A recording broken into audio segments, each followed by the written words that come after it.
नमस्कार। आज हम बात करेंगे कि रूढ़ि किस प्रकार विधि का रूप लेती है। इस बारे में दो सिद्धांत प्रचलित हैं, उनके बारे में। Transformation of custom into law. जैसा कि हम जानते हैं कि रूढ़िगत विधि किसी कानून द्वारा निर्मित नहीं है या किसी विधायिका द्वारा निर्मित नहीं है, किसी विधायन की देन नहीं है, और ना ही वो जुडिशियल प्रेसिडेंट्स के द्वारा, प्रेसिडेंट्स जो होते हैं न्यायिक पूर्ण निर्णय, उनके द्वारा विकसित हुई है।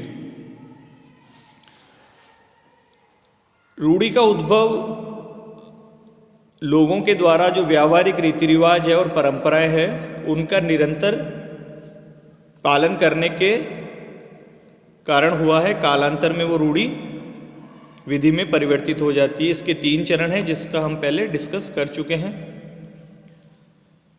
रूढ़ि किस प्रकार विधि में परिवर्तित होती है, इस संबंध में 2 प्रमुख सिद्धांत हैं। एक तो ऐतिहासिक सिद्धांत, हिस्टोरिकल थ्योरी, और दूसरा विश्लेषणात्मक सिद्धांत यानी एनालिटिक थ्योरी। पहला आप देखते हैं ऐतिहासिक सिद्धांत, हिस्टोरिकल थ्योरी। इस सिद्धांत के प्रमुख प्रवर्तक थे सेविनी, पुस्टा, हॉलैंड और ब्लैकस्टोन और हेनरी मैन। इनके अनुसार रूढ़िगत विधि कानून द्वारा निर्मित न होकर अस्तित्व के साक्ष्य पर आधारित, यानी वह व्यावहारिक जो रीति रिवाज हैं उनके अस्तित्व को या वो लगातार पालन करते रहने से अस्तित्व में आई है।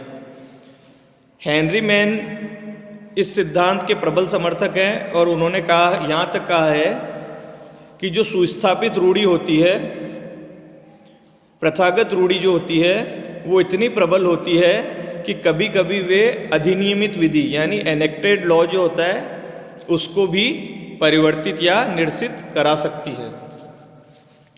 हेनरी मैन के अनुसार प्रथा जो है वह विधि का औपचारिक स्रोत है, formal source of law. James Carter ने इस सिद्धांत का समर्थन करते हुए कहा है कि जो रूढ़ि या प्रथा लोगों को आदिकाल से शासित करती आ रही है, वह उन्हें अंत समय तक प्रशासित करती रहेगी। ऐसा क्यों? क्योंकि हम जानते हैं कि मानव स्वभाव ऐसा है कि वो जो प्रचलित परंपराएं हैं उनको बदलना नहीं चाहता, और अगर उन्हें जबरदस्ती बदलने का कोई प्रयास करता है तो मानव स्वभाव उसके विरुद्ध विद्रोह कर देता है। तो प्राचीन काल से, आदिकाल से जो परंपराएं हमारे मानस में, अंतर्मन में बैठ चुकी हैं, उनका हमारे अवचेतन मन पर, हमारे चेतना पर गहरा प्रभाव होता है और उसे हम सरलता से त्यागना नहीं चाहते, भले ही कानून उन्हें ऐसा करने से रोक दे, विधि उस परंपरा के विरुद्ध बन जाए। जैसे भारत में दहेज प्रथा और बाल विवाह, ये 2 प्रथाएं हैं जो आदिकाल से, जो काफ़ी पुराने समय से चलती आ रही है। हालांकि विधि द्वारा इन पर पाबंदी लगा दी गई है, फिर भी छिपे तौर पर ये आज भी प्रचलित है।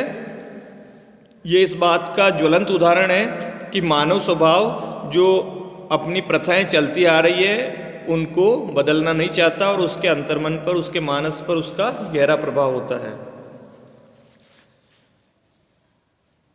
बहुत विधिवेत्ताओं ने इस सिद्धांत की आलोचना भी की है।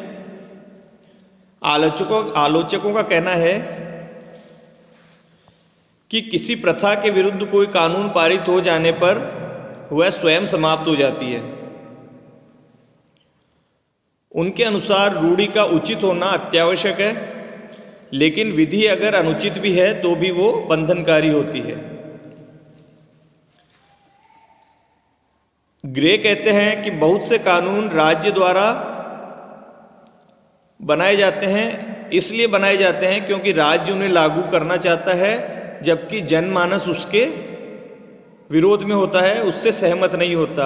भारत में जो आरक्षण नीति है इसका ज्वलंत उदाहरण है। बहुमत इसके पक्ष में ना होने के बावजूद भी राज्य से लागू कर रहा है। कभी कभी स्थानीय रूढ़ियां भी एक दूसरे से मेल नहीं खाती। जैसे भारतवर्ष में आमतौर पर रक्त संबंधों में विवाह वर्जित है, परंतु आंध्र प्रदेश की एक स्थानीय रूढ़ी जो है वो भाइयों के पुत्र पुत्रियों में विवाह को मान्य करती है, उसे उचित ठहराती है। हेनरी मैन कहते हैं कि रूढ़ी का उद्भव थेमिस्टीस से हुआ है। थेमिस्टीस क्या है? यह यूनान में न्याय की देवी को थेमिस्टीस कहा जाता था, जो शासक को न्याय निर्णय करने में, उचित न्याय निर्णय करने में सहायता देती थी। जेथरो ब्राउन ने भी इससे सहमति व्यक्त की है, परंतु विनोडोग्राफ इस हेनरी मैन के इस बात से सहमत नहीं है। उनके अनुसार प्रथा का उद्भव न्याय निर्णयों से न होकर जो गोत्रों की परंपरा और मान्यताएं हैं उनसे हुआ है, जिन्हें बाद में न्यायाधीशों ने अपने निर्णयों के माध्यम से वैधानिकता दिलाई है। दूसरा सिद्धांत है विश्लेषणात्मक सिद्धांत, यानी एनालिटिकल थ्योरी। इस सिद्धांत के प्रमुख प्रवर्तक हैं जॉन ऑस्टिन। उन्होंने रूढ़ी को विधि का ऐतिहासिक भौतिक स्रोत माना है, हिस्टोरिकल मटेरियल सोर्स के रूप में स्वीकार किया है। ऑस्टिन के अनुसार रूढ़ी का बंधनकारी प्रभाव उसके स्वयं के कारण न होकर इस कारण होता है कि राज्य द्वारा उसे मान्यता प्रदान की जाती है, यानी राज्य द्वारा मान्यता प्रदान करने पर ही विधि को रूढ़ी को वैधता प्राप्त होती है और वो बंधनकारी प्रभाव प्राप्त करती है। इसका एक उदाहरण है भारतीय विधि में हुंडी। भारतीय विधि में हुंडी की जो रूढ़ी है उसको विधिक मान्यता इसलिए प्राप्त है क्योंकि उसे राज्य ने मान्यता प्रदान की है, क्योंकि यह रूढ़ी पैसे के लेन देन के लिए प्राचीन समय से चली आ रही है। इस प्रकार ऑस्टिन का स्पष्ट मानना है कि रूढ़ी का विधि में रूपांतरण तभी संभव है जब इन्हें राज्य द्वारा न्याय निर्णयों के माध्यम से मान्यता प्रदान कर दी जाती है। हॉलैंड भी ऑस्टिन के इस विचार से सहमत है, परंतु जेथरो ब्राउन ने इस विचार का खंडन किया है। उनके अनुसार पूर्व निर्णय औचित्य के आधार पर, रीजनेबिलिटी के आधार पर उच्चतर न्यायालयों द्वारा, हायर कोर्ट्स द्वारा स्वयं ही पलट दिए जाते हैं।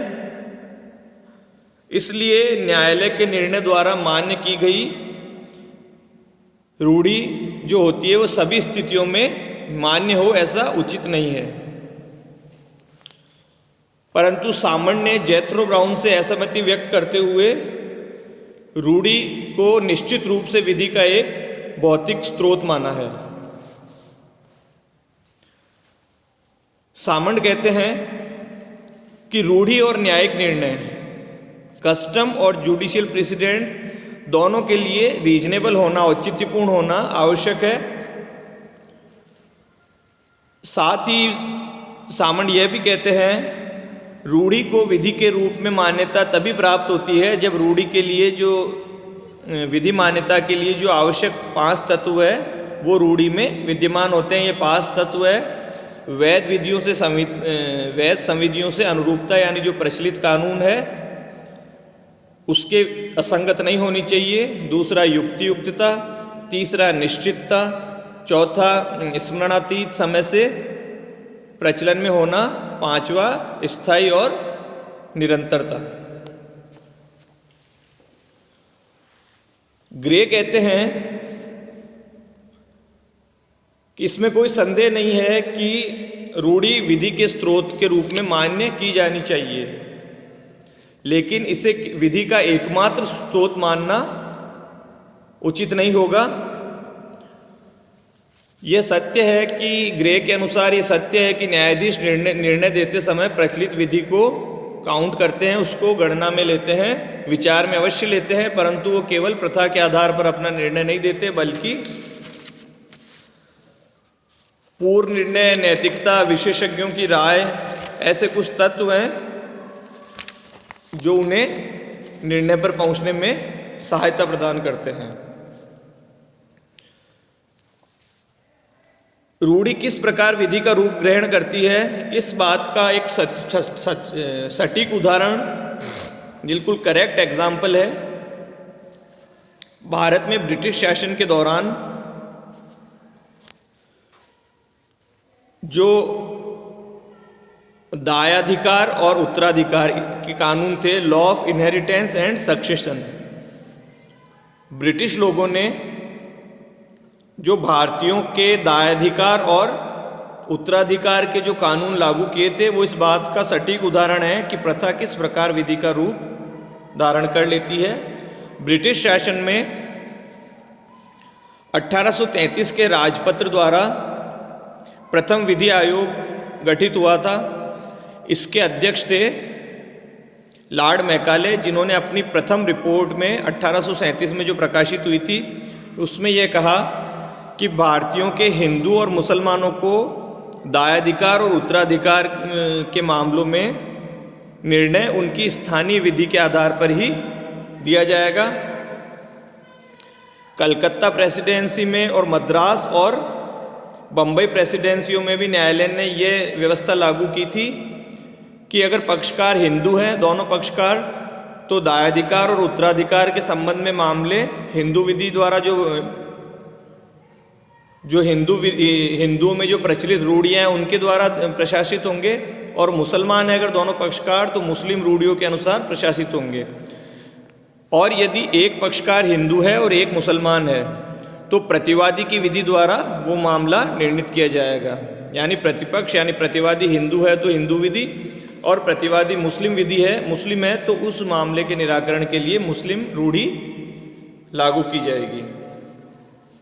हालांकि हिंदू उत्तराधिकार अधिनियम 1956 द्वारा दायाधिकार या विरासत संबंधी कानूनों को अधिनियमित कर, एनेक्टेड कर एक संहिता बना दी गई है, जबकि मुसलमानों के प्रति आज भी उनकी वैयक्तिक विधि ही लागू होती है। सारांश में कह सकते हैं कि उपरोक्त दोनों सिद्धांत यानी ऐतिहासिक सिद्धांत और विश्लेषणात्मक सिद्धांत अपने आप में पूर्ण नहीं है, फिर भी दोनों में आंशिक रूप से सत्यता अवश्य है। रूढ़ि को विधिक मान्यता प्राप्त होने के लिए 5 तत्वों का होना आवश्यक है, यानी प्रचलित विधियों से संगत होना, युक्तियुक्तता, अनुपालन, निरंतरता और स्मरणातीत काल से प्रचलन में रहना और निश्चितता। आज के लिए इतना ही। धन्यवाद। जय हिंद।